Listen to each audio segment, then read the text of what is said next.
And I appreciate the dichotomy, the idea of us underbuilding and overbuilding. So, yeah, and we hit it in the middle. Yeah. I wanted to follow up on what you were saying. My concern is with the middle school. How can you have growth in elementary schools and you're putting in two new ones and you expect those to grow over the next few years and not expect all this growth to funnel into the middle school? Because I don't want to be right back here in 4 or 5 years worrying about, can we do another mill increase in order to build a new middle school or to add on to a middle school or whatever, So the gentleman said you'd be derelict in your duty if you didn't propose building 2 new schools. And I would counter that you're derelict in your duty if you're not anticipating the growth for the middle school. I just don't see how that cannot happen. Well, we have room at the middle school now to grow, so we know that. I don't have a good answer for you. I can just tell you for 20 years, there's growth here, and the growth rate in the middle school is less, significantly less. And I don't have a good, I think it's a demographic thing, or maybe maybe people at the middle school age with their children. That's, like I said, I'm thinking when my kids were in middle school, that was when I actually moved away, and then I moved back. But I don't have an answer. Okay, well then, what is the capacity for the middle school? How much room do we have for growth from these channeling into it? Because she said we have some room, but in her own words, we may be here looking at doing something, adding on at a later date. So I'm trying to see what kind of later date are we looking at? Yeah, I'll let them answer that. I'll just say this, as far as from a board perspective, as far as having the room or the capacity to build, we have room at that site. Now I'll let them speak to the actual. No, I meant room as far as number of students. Can you add to it before you're at capacity and in trailers at the middle school and having a forum for the middle school? Right. I'll turn the microphone over to Ms. Berry, the principal, in just a moment, but we do have some computer labs that are going out of style. Computer labs are just about to be a thing of the past in terms of the number of computer labs we need. There's also a footprint for an additional wing at the middle school, not adding portables, but to add an additional wing. And since it was a former high school, you have all of that parking around the middle school where the high school students used to park. And all that is available to add on if we needed to. But I'll turn it over to Ms. Berry now to talk about. Yeah, my question is not about the ability to add on. I understand that's there. My question is, how long until we're at that point? What's the capacity? In other words, how many students can you put in that school? What is it capacity rated for? Is it 1,000? Is it 2,000? Is it 1,200? And then how far are we from that? I'm not concerned with adding on right now. I know how long until we have to add on. I'm sorry? Right at 1,000. Okay. It's usually pretty consistent, 1,000, 1,100. Between 1,000 and 1,100 in my experience over the last 5 years. But what is your capacity? What is your max capacity? How many students can you put in? Is the school rated for? How much does the fire marshal allow? There's got to be a top number. Isn't there? I mean, I'm assuming.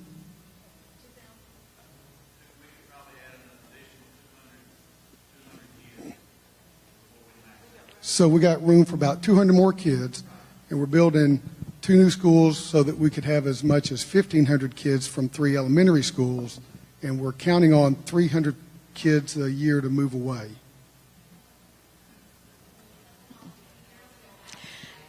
And I understand, but we're only looking at having 200 rooms. Say those numbers. Say those numbers again. You were talking. You got 1,000 people, 1,000 kids right now, 1,000 to 1,100. Yes. And you said you can only add maybe 200.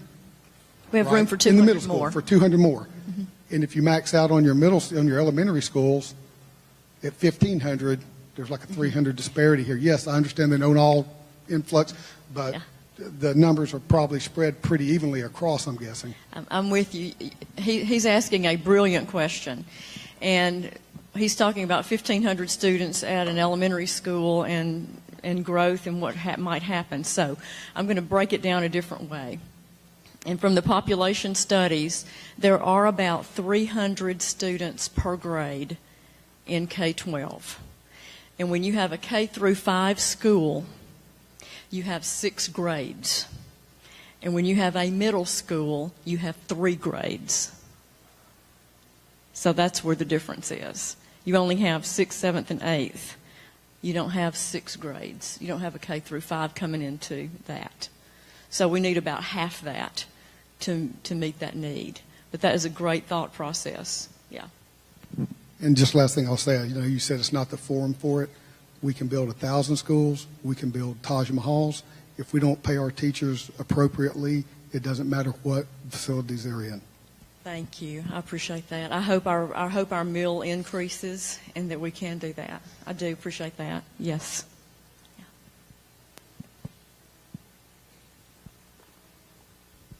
So if I understood correctly, you have not specifically decided what the zoning is for the new schools yet.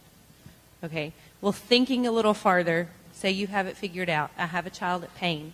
What if I'm zoned for the new school? Is my child going to be required to go to that new school, or will they be grandfathered into Payne? Is that something that's going to be left up to the parents? Or Yeah, this has been discussed, and if the ad valorem tax passes and we go into this plan, then the school board will be discussing at their retreat on April 21st the concept of open enrollment. Now, there will be zone lines drawn, and this was the question asked at your PTO meetings. This is the most frequently asked question by the parents at Payne. When the zone lines are drawn, those are the students that would feed into that school for transportation. If you want transportation for your child on a school bus, then you would have to go to that school. But if you want to drive your child to another campus or stay at Payne, then we'll discuss the policy for filling out an open enrollment form, and with space available, you would get to stay at Payne or go to a different school. Yes.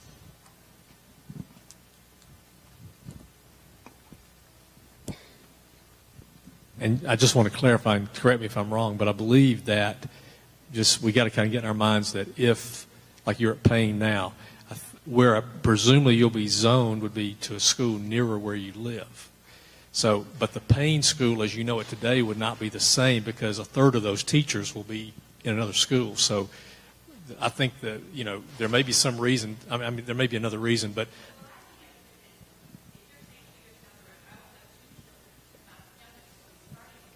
yeah.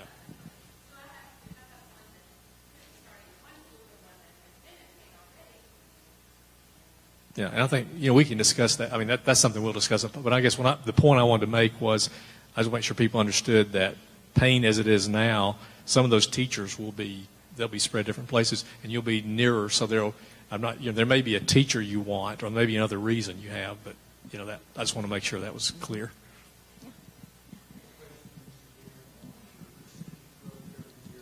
That you used in your projection. I'll be happy to show you those numbers. I don't have them off the top of my head, but I mean, I took the actual growth rates for those years, and then I said, okay, let me just run that out, and then I just started playing around with it. Yeah, I'll be glad to show it to you.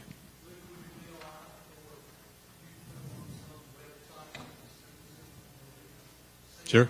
I mean, they're not scientific. They're math that a CFO would run, but they gave me comfort. So, but I'll be glad that I can provide that data. You all could exchange email addresses. Yeah.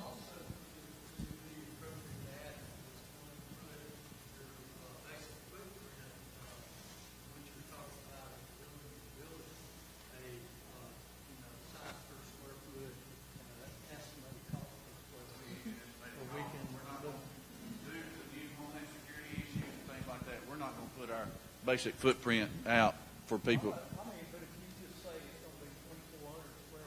Right. Right. I understand. So what you're saying is how many square feet, what the cost per square foot. Sure. And we have a general idea of what that is now, and we'll work together to get that together for you. We do have a website. I'm just going to speak frankly. I'm an exhausted taxpayer. You're asking for another $140 a year. I keep getting fees increases from the county, from other places, and it's bad timing, unfortunately, for being on the heels of the Jefferson County sewer ordeal. It's $140, but it's $140 I'm not willing to spend. I understand that you need new schools. We really do. It's overcrowded. I think you're asking too much.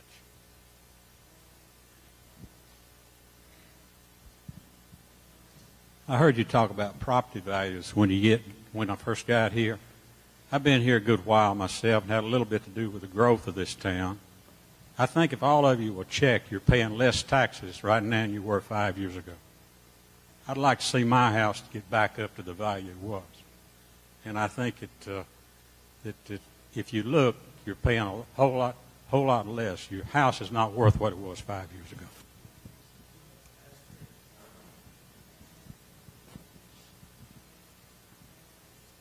I live right across the street in Longmeadow, and my property tax 3 years ago, was $1,500, a little over $1,500 a year.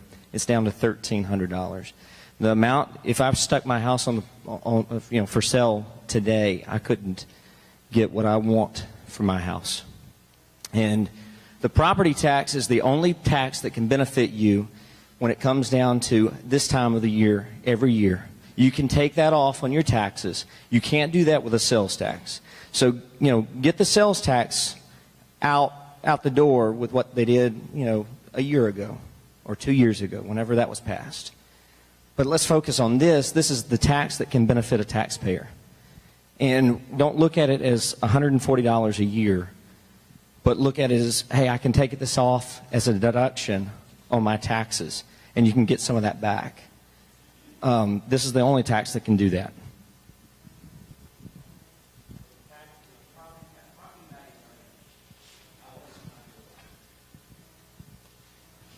I'm John Patterson. Sandy and I moved here in 1986, so we've been here, 28 years. Sandy taught in the Jefferson County system till she retired. And about 20 years ago, I opened up Complete Cleaners here in town. We raised our children here. We came to Trussville because we knew it was a good place. We were right. It was a good place because some people before us invested in it. That Cahaba School was built in the heart of the Depression. It was probably a pretty bad time to try to build a school. A lot of people got educated in it, and it's been the heart of our community for a long, long time. And no, I don't like seeing it decay either. So when the opportunity came for us to talk about having 2 community schools, that just looked really good to me, and I thought that's a good thing for our town. In order to operate a small, someone asked this on one of the online things. They said, how's this going to affect the businesses in town? These businesses pay property taxes too, and it will. We have to own 2 buildings. Tom Powers built one of them for us, and he gave us a good deal, but it was expensive. We have to pay a lot of property tax. We'll pay a lot of property tax more when this happens. But how will it affect us? Our business, if Trussville becomes a better place, our business will be more prosperous, easier for it to pay those taxes. How will it affect our customers? I calculated this, and my numbers work kind of like Danny's. I do them on a piece of scratch paper, but it gave me confidence. If you spend $10 at Complete Cleaners and this tax passes, you'll spend $10 and a penny for us to stay even. Not a big deal. Each generation has to search its heart and decide what it's going to invest in this world that'll be left there when it's gone. I'm not one to vote for taxes. I'm really conservative. I don't know that I've ever voted for an additional tax, but I support this one. And by the way, I've got 3 grandsons in the schools, and one of them is in one of those trailers. Thank y'all. Thank you, John. Thank you.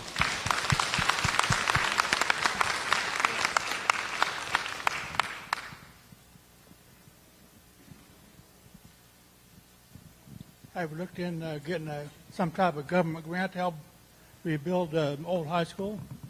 What was the question? Oh, going out. Yes. I'm sorry, your microphone wasn't on. Did you ask if there was a grant to restore the old historic high school? We have looked at a few, and we're still looking. The answer is we haven't found one that we qualified for, because the grants to restore historic buildings have a baseline for poverty in the community, and we don't meet that baseline. So the grants we've looked at, we didn't qualify for, but that's a great idea, and we're still looking. And if you want to help us look, please do, because I know there's money out there somewhere to bring that building back to life. And the qualifiers eliminate us, but we're still looking for the right grant. I want to tell one quick story about last night at the school board meeting. The gentleman may be here, but we was having a work session last night. We was talking about how great a place Trussville was and all. And there was a guy sitting. I'd never seen the guy before. If he's here, he's a good guy. Is he here? Yeah, he's here.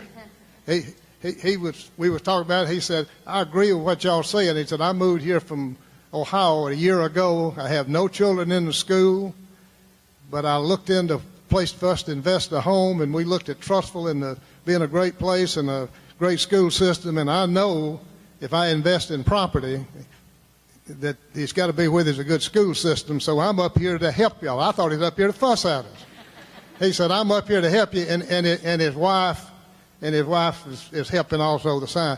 Now, 45 seconds ago, I felt my phone vibrate, and I get an email from an 80-year-old lady, and she may not be 80, she may be a little more, but I'm going to say 80-year-old lady that sent me an email. She had no idea we was up here. Well, she said, "Bill, the only thing I can do to help the school thing is put up signs. Be sure someone gets me some signs, because I'm on the busy road over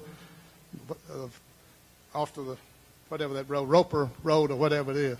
She said, "I got a busy road, and I want you to be sure." And here's a lady that's husband is very ill, and she's like me, she's getting up in a year, but she said, "I want to help all I can with the get for these kids." So that's two pretty good stories. Thank you. I didn't see you over there. Thank you. Okay. Okay.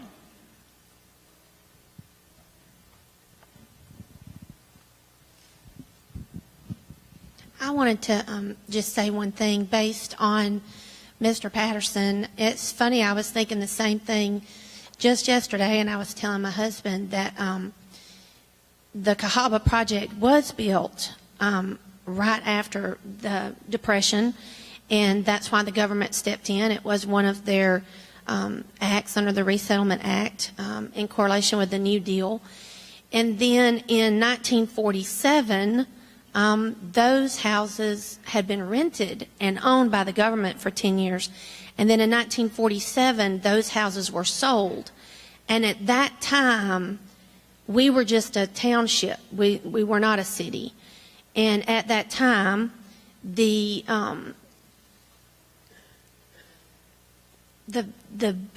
formation for building a city had been laid down because of the Cahaba project. To become a city, you had to have sewer, you had to have a certain amount of residents, and so they circulated a petition around, and I called Lynn Porter today, the city clerk, to find this information out. But they circulated a petition around. A group of people came together here in Trussville and decided we can do better than this. And so they circulated the petition and got enough people to come together to say we're willing to form a city. And that was in June of 1947. We officially became a city. And then the first order of business was to elect a mayor and a city council.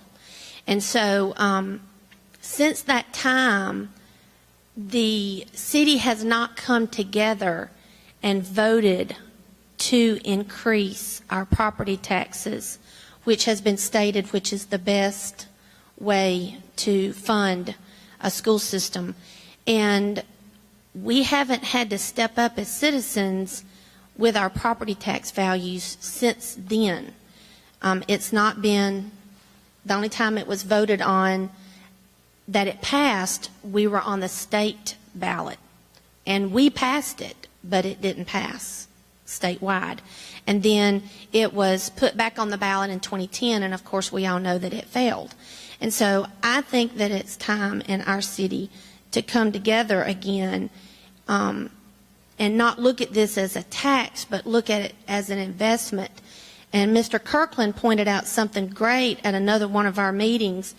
When you look at the per-student ratio of the other school systems, and you look at Mountain Brook, and they get more money per student, the reason why is they came together and made the decision that we're faced with around 40 or so years ago.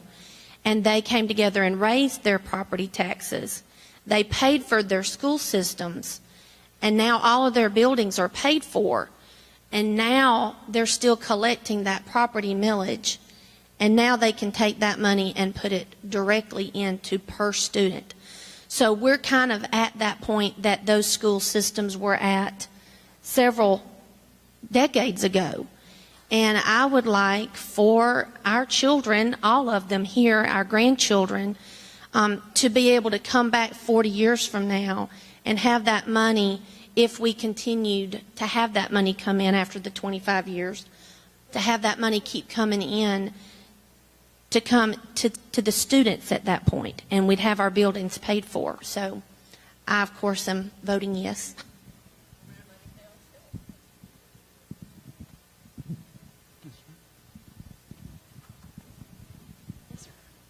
Yeah, I just want to say first, I'm completely behind the idea. I like the community schools. I like everything about this.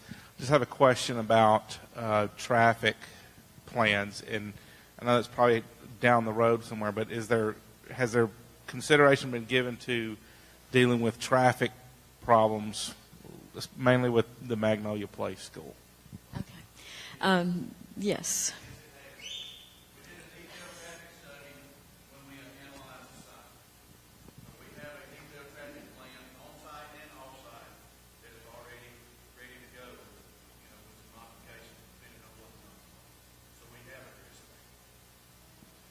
And a follow-up to that, is there any part of that campus, is there plans to make adjustments to Mary Taylor Road where it comes over the top of the hill at Magnolia Place, because that's kind of awkward right there?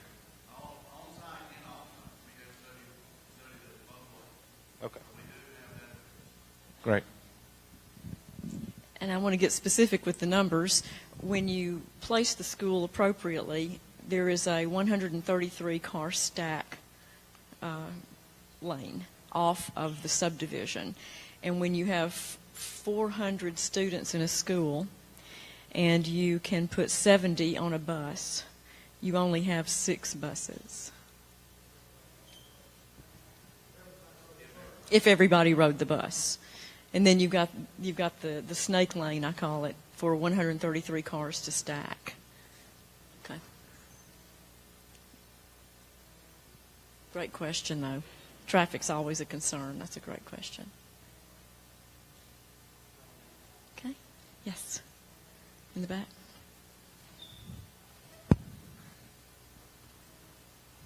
I didn't come over here to ask any questions or tell anybody anything, but I've been driving a school bus here for 29 years. And, we're talking about this little amount.